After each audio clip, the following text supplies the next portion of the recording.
First off, when we're installing the power feed, we're going to remove these thumb screws and take off this latch.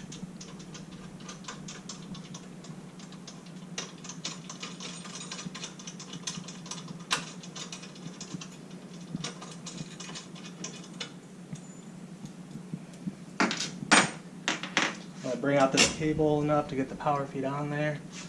Set your power feed to the most open position. And we're going to take those same thumb screwed hardware.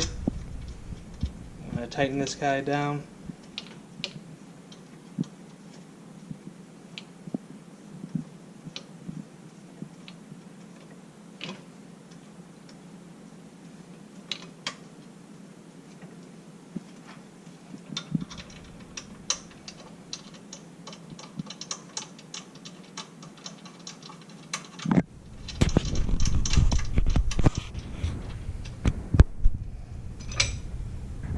Now we're going to look at your presetter here, find your cable size. We have a 1/2 inch here, so we're going to set this to 1/2 inch.